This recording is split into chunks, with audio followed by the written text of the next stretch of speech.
previous video, I mentioned that the number one secret that separates wealthy students who capitalize on loopholes in the application process from those who do not is the fact that they understand what each school they're applying to is looking for. But what does this actually mean? As mentioned in the previous video, each school has a unique character profile, and as a result, tends to accept certain types of students over other types of students. In general, the four main school types are business boroughs, political science paradises, technology towns, and humanities havens. Business boroughs are schools whose culture is primarily focused around business and their business schools.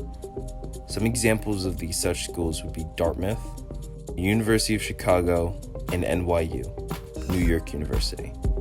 Political science paradises are schools whose culture is based around their schools for political science or international relations and affairs. Some examples of such schools would be Princeton, Harvard, and Columbia University.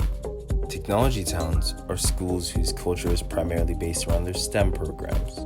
Some examples of these particular schools would be Stanford, MIT, and Caltech, the California Institute of Technology. Finally, humanities havens are schools whose culture is based around the humanities. Some schools which will fall into this list are Yale, the University of California, Berkeley, and the University of California, Los Angeles. Here's a graph depicting how common it is to find each type of school. Now this ties into the 5 common student types that schools usually select from: the athletic academic, the professional polymath, the STEM scholar, the humanities intellectual, and the sharp social scientist. The athletic academic is a student whose high school experience and resume is defined primarily through their athletic achievement. These type of students are usually division or state champs in their given sport and are at times recruited by colleges to continue participating in that sport at their university. The professional polymath is a student who can do it all. And not only do that, but they do it all very, very well. This type of student usually participated in a number of different clubs in a number of different areas. You'll find them participating in STEM-based clubs, humanities-based clubs, and social science-based clubs, in addition to sports and other extracurricular activities. Beyond that, this student also typically takes a number of different classes in a number of different fields, ranging from the maths to the sciences and humanities and social sciences, and excels in all of them. These types of students are often heavily recruited by colleges and often face the best odds of getting into the schools of their dreams. The STEM scholar is a student who predominantly is STEM focused. You'll find them in a number of math, science, and engineering classes and clubs. While they may do other activities and take other classes, the resume is predominantly defined by their passion for the STEM field.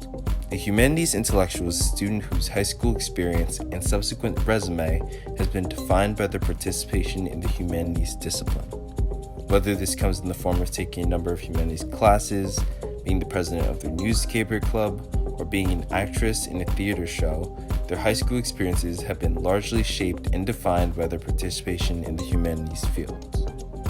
As a result of this type of student being wildly common among high school students, they often face the most treacherous road in standing out and getting into schools that they want. Now finally, we have our sharp social scientists.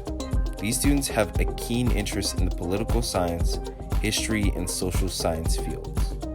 You'll usually find them in clubs like History Bowl, extracurriculars like National History Day, or in classes like AP US History, AP Government and Politics, and AP European History. The resume and high school experience is littered with a keen and clear interest in the social sciences. Here's a graph depicting how common each type of student is. When one crosses certain student types with certain schools, either results in a boost for that student in their odds of getting into that particular school, no change in the student's odds of getting into that school, or hurts the student's chances for getting into that particular school. For example, a student who's a professional polymath would do well in applying to technology towns, as there is a massive boost for them in terms of their odds of getting into those type of schools. On the flip side, however, humanities intellectuals would do well to stay away from technology towns, as there is a large penalty for them in terms of their odds when they apply to these types of schools. Similarly, STEM scholars would do well applying to humanities havens, as those schools give them a boost in their odds of ending up at the school. And on the flip side, these students would be best to avoid business boroughs, as they give the lowest acceptance rate multiplier for them.